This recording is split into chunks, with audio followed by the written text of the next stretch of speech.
مرسيدس عندها تشكيلة عربيات واسعة بتبدأ من 3 سلندر وبتوصل لحد 12 سلندر. اختيار محرك سعته ضخمة في موديل معين بيكون لكذا سبب. أولا المحركات الكبيرة بتدي قوة وأداء أعلى، وده بيكون مهم في الموديلات الرياضية وحتى في الموديلات الفخمة. ثانيا المحركات الكبيرة بتوفر تسارع أسرع أكيد وسلاسة في القيادة على السرعات العالية جدا، وده بيدي إحساس بالثبات والقوة بتاعة الموديل على الطريق. كمان المحركات الكبيرة بتقدر تروح لأداء أعلى بمراحل بتكنولوجيا متقدمة زي التيربو وغيره اللي بيحسن الأداء وبيقلل استهلاك الوقود. بجانب ده في العربيات الفخمة كمان المحركات الكبيرة بتدي إحساس بالتميز والرفاهية، وده بيكون عامل جذب مهم للعملاء اللي عايزين أفضل تجربة ممكنة. كلنا نفسنا نسوق أكيد ونمتلك موديل 12 سلندر ألماني فخم أو رياضي، فخليني في الفيديو ده أوريك 7 موديلات شايلين شعار النجمة متزودين بمحركات عملاقة حرفيا من عالم الفي 12. فأول موديل بيكون لسنة 91 وهو الاس 600 دبليو 140 أو زي ما بتتسمى كده مرسيدس الشبح،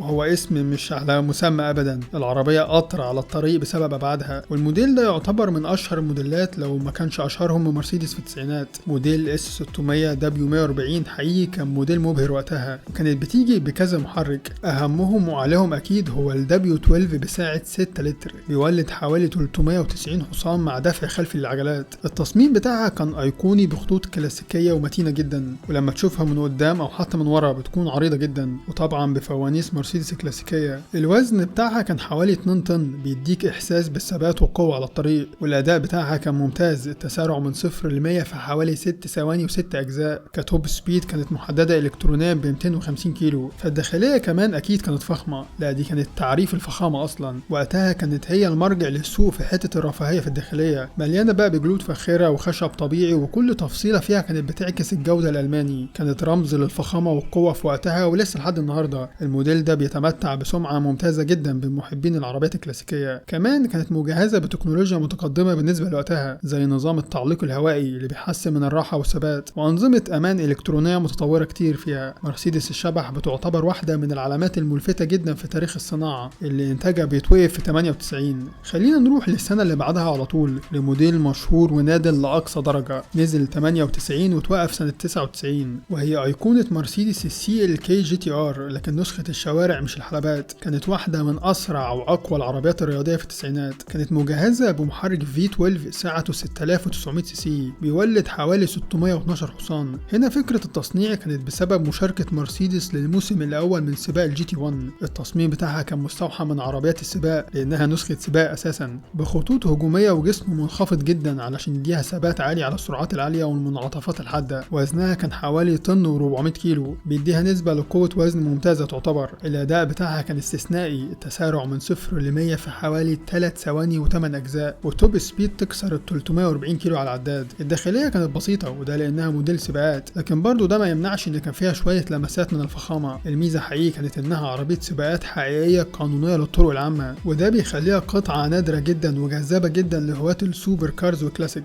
والغريب جدا والملفت حقيقي هو منظر الإضاءة الخاص بالمرسيدس اللي الكل عارفينه من قدام، لكن المرة دي موجودة على العربية شكلها مختلف جدا عن أي حاجة ألماني أنت عارفها، تحسها زي أبو الهول كده، راس مرسيدس وجسم نسخة ليمان. خلينا بقى نروح لسنة 2004 مع موديل المرسيدس سي ال 65 اي ام جي بكود السي 215، من المرسيدسات الفاخرة اللي بتمثل قمة الأداء والفخامة. دي كانت بتيجي زي فكرة الفيديو كله بمحرك في 12، لكن المرة دي كان فيها شواحن مكون من توين تيربو بتولد حوالي 604 حصان و1000 نيوتن من عزم دوران، فأرقام عالية جدا. أنا حاسس بالجي فورس وأنا بتكلم عنها، ما بالك بسواقتها هتبقى عاملة ازاي. التصميم بتاعها كان أنيق ورياضي في نفس الوقت، بخطوط سلسة وشكل جذاب بيجمع بين الفخامة والأداء. وزنها كان حوالي 2 طن، ورغم وزنها العالي جدا لكن الأداء كان مدهش. التسارع من 0 ل 100 في حوالي 4 ثواني و4 أجزاء بس. وزنها التقيل ده أصلا جاي بسبب المحرك الكبير جدا اللي عليها، فهي تقيلة بس مش من فراغ. والداخلية كانت فخمة أكيد، مليانة جلود وخشب طبيعي مع تكنولوجيا متقدمة زي نظام الصوت والتحكم في المناخ الداخلي. ده بيخليها خيار مثالي اللي بيدور على أداء رياضي في عربية فخمة في نفس الوقت. مرسيدس سي ال 65 اي ام جي حقيقي واحدة من أساطير مرسيدس في وقتها، كان بيتقال عليها فيراري ألماني حتى في المجلات. خلينا نروح بقى لسنة 2012 لموديل المرسيدس اس ال 65 من اي ام جي أكيد بالكود الار 231 اللي ورث التقليد الاي ام جي بالقوة والأداء، لأنها بتيجي بمحرك في 12 توين تيربو سعته 6 لتر بينتج 621 حصان و1000 نيوتن من العزم. هو كمان التصميم بتاعها حقيقي حلو جدا جدا وفيه هوية مرسيدس بشكل واضح، لان من قدام هتلاقي فوانيس الليد الجميلة ومن ورا هتلاقي لوحة فنية للموديل ده. الوزن الخفيف للهيكل هنا من الالومنيوم علشان يعزز من اداء العربية دي وثباتها. التسارع من 0 ل 100 في 4 ثواني بس، مع توب سبيد بتوصل ل 250 كيلو محددة. استهلاك البنزين كان مقبول بالنسبة لمحرك V12،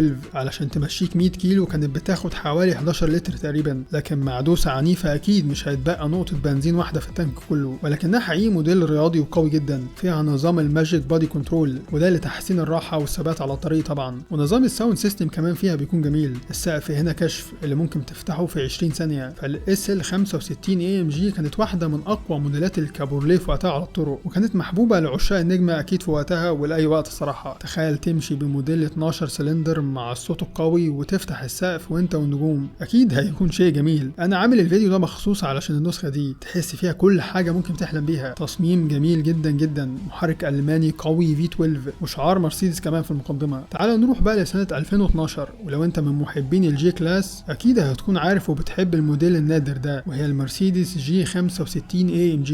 جي كلاس نادرة وفريدة جدا من نوعها، بتتميز بقوة استثنائية وتصميم قوي بيمزج ما بين الفخامة والأداء في نفس الوقت. وعلى عكس موديلات الجي اللي بتكون متزودة بمحرك 8 سلندر، هنا الموديل بيكون ب V12 توين تيربو بسعة 6000 سي سي وبيولد 620 حصان. فالجي 65 بيكون وزنها تقيل نسبيا، وزنها اكتر من 2 طن ونص، ده اللي بينعكس عن الهيكل القوي والمتين بتاعها اللي بيعتبر وزن كويس في الطرق المكسرة والوعرة. التسارع الخاطف بتاعها بيكون في عالم ال6 ثواني، والتصميم القوي بتاعها موجود فيه ملامح الجي اللي كلنا نعرفها، ده اللي خلاها محبوبة جدا لعشاق الجي كلاس. الموديل ده يعتبر اضعف من نسخ 8 سلندر دلوقتي، لان هنا كانوا مركزين اكتر عن جزء الفخامة بتاعت الموديل. هتلاقي ان اي موديل عايزين يخلوه فخم جدا بيحطوا على طول فيه ال 12 سلندر علشان يكون عدد اللفات عالي واستهلاك البنزين مقبول على السرعات العالية. لكن في نسخ 8 سلندر بيكون عليه تربو وبيكونوا مركزين جدا على القوة بشكل اكبر. بالنسبة لسعرها الحالي فهو يعتبر استثنائي، هو كمان هي اساسا تعتبر كوليكتور ايتم، وسعرها المفروض انه كانه استثمار، بحيث ان سعرها تقريبا دلوقتي ممكن يوصل لنص مليون دولار. فالمحرك ال V12 هو علامة مرسيدس المميزة جدا في السوق، بحيث بيعتبروه جوهرة في تكنولوجيا المحركات، لانه بيجمع بين الاداء القوي والسلاسة بتاعته اللي خلت قيادة اي موديل فيه ال V12 ده تجربة محدش هينساها ابدا لمحبين النجم اكيد. فالموديل الايقوني ده بيتوقف في 2018. تعال نرجع شوية كده تاني لسنة 2015. مرسيدس هنا قررت تعلن عن موديل الاس 65 AMG.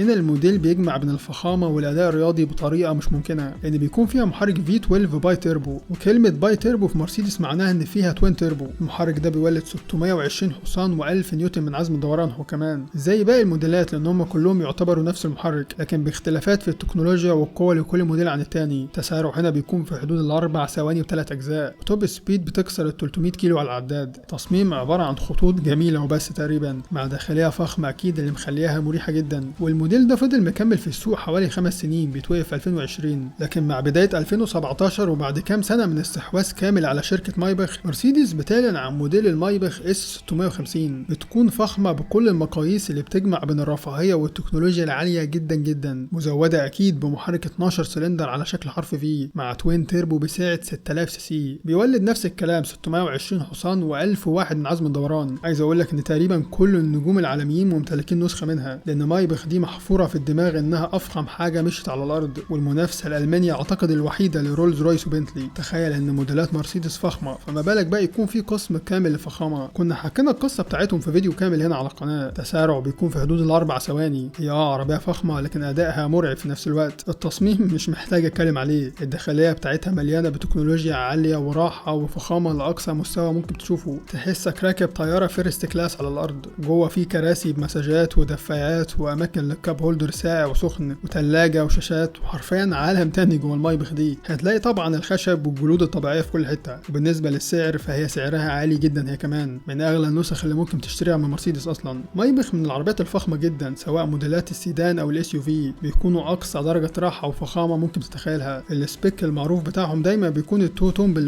باللونين الاسود والابيض الغامق او الذهبي اكيد، لكن الاس 650 بينتهي مشواره في سنة 2020 زي بقية اخواته. فبس كده، ده كان فيديو علشان تتأكد ان ال V12 مع مرسيدس هو راس هرم الفن الميكانيكي الالماني، وهو اكيد رحلة ما بتنتهيش. سلام.